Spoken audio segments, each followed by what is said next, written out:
Hey, welcome to our class of Tuesday Night Beer School, starring me, Chad of Chad's Beer Reviews, and we got another guest, Hi. Marissa from the old Albany Brew Crafters days.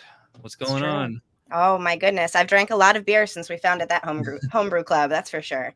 I like to think of myself as more of an expert. We are. It's funny. I've been saying this the last few reviews. Every time I have a guest viewer on, because we have to get the same beer, so I say we're being basic bitches. So, um, we're doing 22A Double IPA, and let me just read the overall impression. An intensely hoppy, fairly strong, bitter pale ale of the big, rich, complex maltiness, residual sweetness, and body of an American barley wine. Strongly hot, but clean, dry, and lacking harshness. Despite showing its strength, drinkability is an important consideration. Rarely called Imperial IPA, I'd say formally known as, or sometimes called it Imperial IPA. Many modern versions have multiple dry hop additions. History: in American craft beer innovation, first developed in mid-late 1990s, a more intense version of American IPA became more mainstream and popular throughout the 2000s, inspired additional IPA creativity. Russian River Pliny the Elder, first brewed in 2000, helped popularize the style. Characteristic ingredients: neutral base malt, sugar adjuncts common, crystal malts rare. American and New World hops, yep, neutral or lightly fruity yeast, no oak. Style comparison: bigger than English and American IPAs in alcohol strength, bitterness, and hoppiness. Less malty rich, less body, drier, and with a greater overall hop balance than American barley wine. I see, again, they keep comparing it to barley wine. All right, so here's our vitals. The gravity, I've never seen it finish that low. I mean, usually it's, finished about 10 or so. But yeah, pretty high starting gravity. IBU 60 to 100. Yeah, so very bitter beer. 6 to 14 SRM. So, it's like amber, copper color, that kind of range. Is, if you're brown, it's too dark. ABV 7.5 to 10. I mean, really, it could be 7. They should just put 7.5 and up. It's like, what about Dogfish 120? By the way, most of these commercial examples I've never heard of. Columbus Brewing, Body, Fatheads. These must be West Coast. Port Brewing, I think they're out of San Diego. Pliny the Elder, yeah. Stone Ruination, Double IPA. They don't need that. They could just put Stone Ruination, which I don't think they even make anymore. Wicked Weed, Freak of Nature. I mean, they should have put this. So yeah, we're This, doing Dogfish Head 90-minute. I was going to ask you when yours came out. It says July 2023, so I assume that's a year out. Okay, yours is fresher than mine. I've got a January 2023. Oh, yeah. All right. So actually, you might get some oxidation in yours, which is good for the newbies out there. Mm-hmm. All right. So here's the part where we cut away and pour our beers, and we'll come right back and dive into the aroma.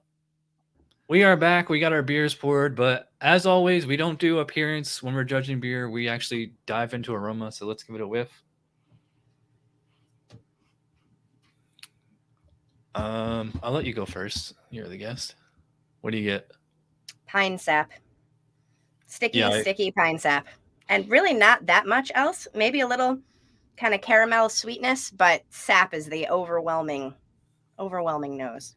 Yeah, I agree. And it's funny because that's the East Coast style, and it's like you almost never everything is all tropical and citrusy now. I kind of miss these piney ones. Definitely, yeah, kind of a caramel malt, but I wouldn't call it sweet. I mean, it doesn't smell artificial sweetness, a sugary, I guess, is really where I think I would go. Yeah. Very, very faint alcohol presence. Like if I was blindfolded, somebody put this under my nose, I'd be like, seems like it's going to be a pretty strong beer, but it's not fusel, not rubbing alcohol, not nail polish remover. No, it smells like something I really want to drink. And the more I smell it, that pininess wears off. And as I, sniffed my hand to clear the air kind of thing, I get just a hint of like a sugared lemon at the end. So it kind of goes into, and I think that's where I was thinking, that sugary sweetness, just lemon, just a little bit at the end. Yep. I think I get a little cantaloupe or honeydew. Oh, okay. Well, that could be the difference between an older and a newer bottle. Yeah. Do you get oxidation? Some people get it as cardboard. Some people see. You said lemon, and to me, oxidation is always lemon lollipop. Oh no, not for me. No, mine is cardboard or and cherry. Just like this flat. No, I would not say that this is oxidized based on the nose. I'll tell you for sure once I sip it, but based on the nose, no way. All right, so let's check the specs. Aroma: a prominent to intense hop aroma, typically featuring modern American or New World hop characteristics as citrus, floral, pine, resin, spice, tropical fruit, stone fruit, berry, or melon. Spice is kind of a generic term. They should take that out. Melon, yes. Pine, yes. I mean, it's such a wide umbrella of aromas. A supportive, clean, neutral to grainy maltiness may be found in the background. Neutral to lightly fruity fermentation profile. Alcohol may be noted, but it should not be solventy. Yeah, I agree. So they didn't see. They're saying clean, neutral, grainy maltiness, and I'm saying like I get like a little bit of caramel. I mean, it's not like to the point of like a barley wine or like some kind of British something, you know. No, but you know you're gonna drink a heavy, not yellow beer. The thing with IPAs and double IPAs, it's like nobody really drinks off the malt. The malt that is just there for the ride, you know. So for aroma, I'm gonna go. I'm thinking this is somewhere between 8 and 10. I don't think I could go higher than 10. The fact that I picked up on the lemon, I'm gonna put it at a 10. You're gonna put 10? All right. I'm gonna start with 9, but I can come back. All right. So appearance. Sorry, I need a producer. I gotta do all this myself. So this is actually surprising. It's not surprising. It's just actually it's kind of refreshing to see an IPA that's actually pretty clear. I mean, there's a slight haze to it, but compared to most IPAs of today, this is like, you know, yours might be a little more hazy if it's old. A little bit. Yeah, it's certainly not as clear as yours. I cannot see through it. I cannot see through I would probably chalk that up to age. And it's not like it's a bottle conditioned beer. And this is it's nice. Poured clear. Yep. Yeah. So again, that's a good lesson for the newbies out there is like as beer ages, it gets cloudier. But yeah, and actually this is actually pretty dark, even for a double IPA. Actually, it looks borderline red on camera. I think in real life it's more of a orange amber. I would agree with that. And orange amber seems pretty accurate. Yeah. I'm surprised it's in poured a huge frothy foam. I mean, it's a nice probably call that ivory, almost like a creamy texture. Good looking beer. The longest I've ever gone without sipping a beer, Chad. You're killing me slightly here. My soul is dying.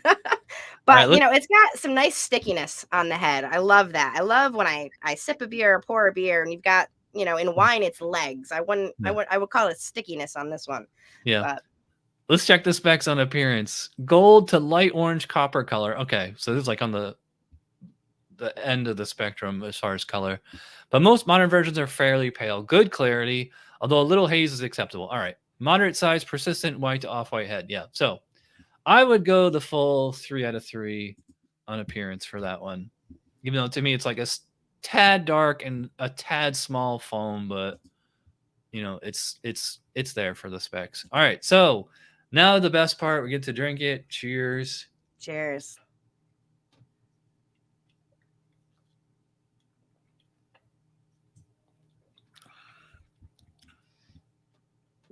Haven't had this in a while.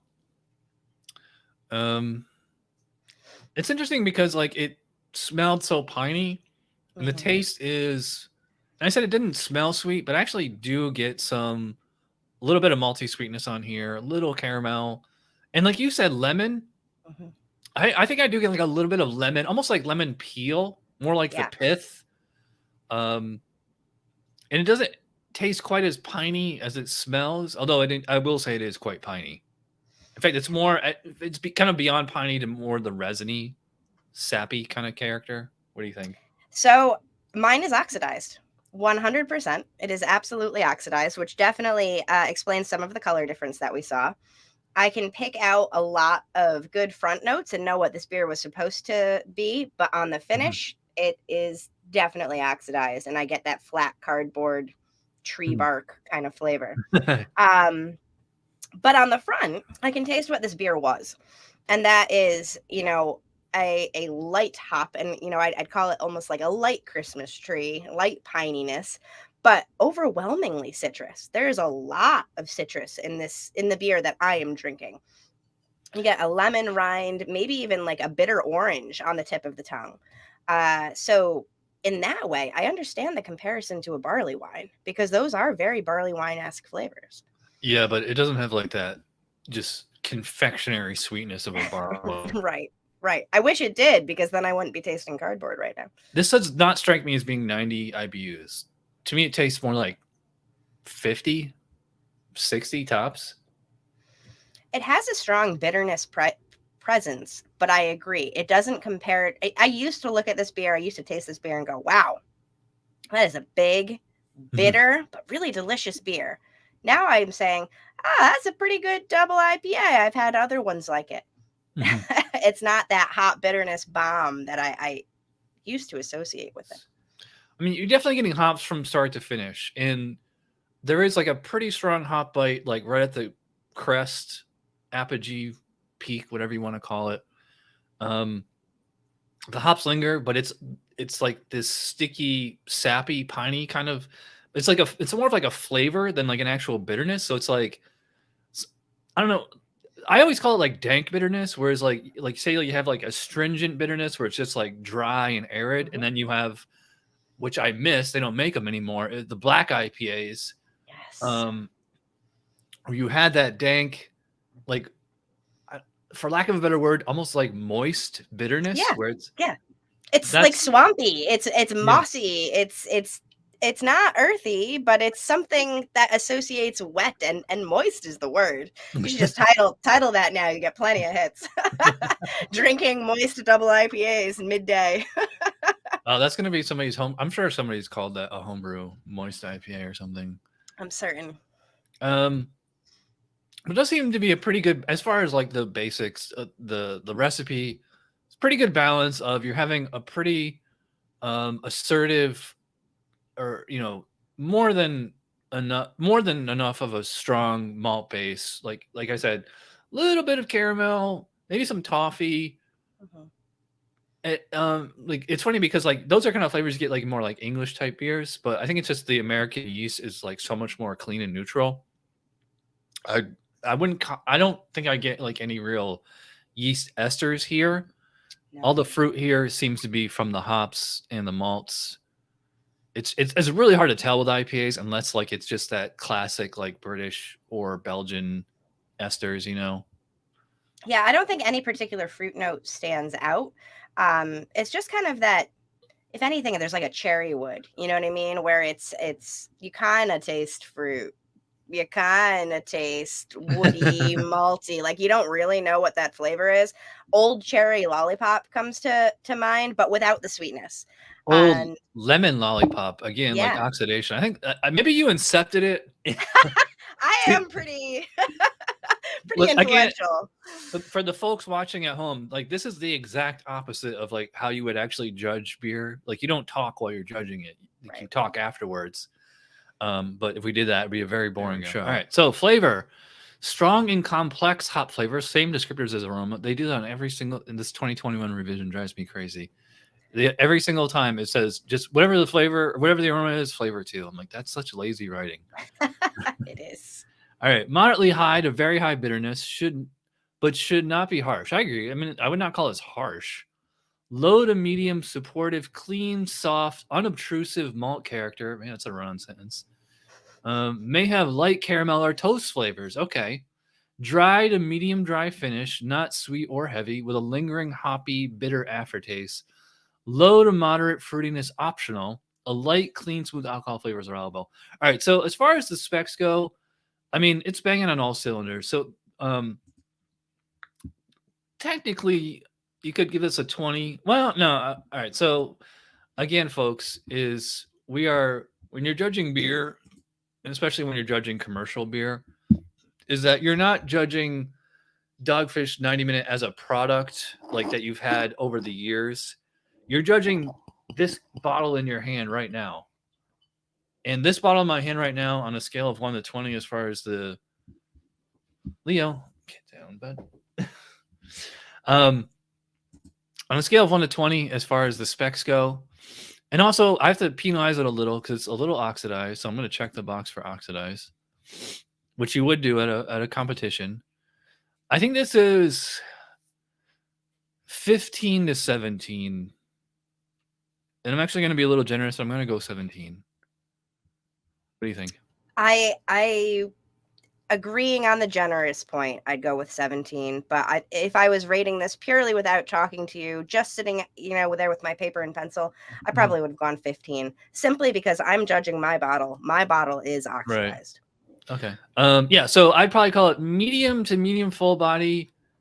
I think it's probably moderate carbonation, maybe moderately high. I would agree with moderately high. Yeah. Sure. And as far as a mouthfeel goes, it's a beer that coats, and that's one of the things that I look for, especially when you're getting up to an 8-9% beer or higher. I want to taste it on my teeth, my cheeks, my tongue, everywhere. And this has that without being overwhelming, without being syrupy. So definitely a good medium to medium full mouthfeel. What about CO2? Absolutely higher on the carbonation. All right, mouthfeel, medium light to medium body with a smooth texture, medium to medium high carbonation, no harsh hop driven synastry. I agree. Restrained smooth alcohol warmth acceptable. Yeah, I agree. Although, see, they're saying medium light to medium tops, and I think we're both saying this is like medium over to heavy. medium. Yeah. Yeah. All right, mouthfeel. All right, well, I gotta ding it because it seems a little thick, but otherwise, I mean, it's right on. I can go 3 or 4 on this one. What do you think? I would be tempted for a 4. I really think that the age kind of knocked it a little bit. If I know that, I understand blind judging, but it does hit the rest of it for sure. Yeah. Overall impression, I mean, when fresh off the bottom line, this is a 50-point beer, but right now, I think this is like, I'm going to say it's either 7 or 8. I think I'm going to go 8. That's funny. I was like 7.5 is exactly what I had in my head. So I don't think you can't do half grades or half points. You have to do whole integers when you're judging. You can't. So I would go with an 8 feeling generous that day. Yeah. I think, yeah, you're within your rights to do a 7 because of the age. So that gives a total score of 41. So I think even your bottle seems to be kind of high 30s. I would agree. I've got a 38 in my head, having used the sheet a fair amount of times in my life. I would have guessed that we came out at a 38. So I'm happy with that. It's certainly a very enjoyable beer, and I think it's showing okay given its age. Yeah, see, this is something new that they didn't have when I was judging. I would call it a classic example, but not flawless, and I don't think I would call it wonderful. No, it's a very good, but it's not wonderful. 41 seems about right. And actually, I kind of prefer, I think, honestly, the best beer for this show is something that would score between 30 and 39. Because, usually, because when I have a guest, we have to get the same beer. So we're getting commercial, which, it's going to be really good, usually. And it's actually better to have something that's not a world-class beer, because then you can actually explain what they didn't get right, All right, so that about wraps it up. Hopefully we can get Marissa back for another style. And I think that would be fun. Yeah, I mean, this show is much more fun to do with 2 people or even 3 people than just me by myself, so that you get different, opinions. Especially, perfect example of what we had. Your bottle was 6 months older than mine. Yeah. And but the problem is we don't have taste division, we don't have smell division yet, so the folks at home tend to take our words for it. So yeah. Well, how would you rate it overall? You get like a thumbs up, a thumbs to the side, a thumbs down. Here's your subjective. Well, as far as I would just go by what I would do on Untapped, and I agree. I did 41 here. I would give this a 4 out of 5, 8 out of 10, B plus. But again, I'm judging this bottle. I think I've never been to the brewery in Delaware. Maybe I'll go someday, but I mean, I think like all beers are better, at the source, I've been to the Delaware Tap House, and I think there's a Virginia one as well. And I've been to those, and boy, do those beers drink well there. So now I am going chasing freshies now. I'm going to be hanging up here and saying, all right, my bottle was old. Where can I find this on tap and fresh? Yeah. And see how it compares, since I have a few more bottles to compare it against. Yeah.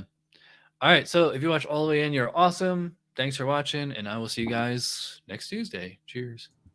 Cheers.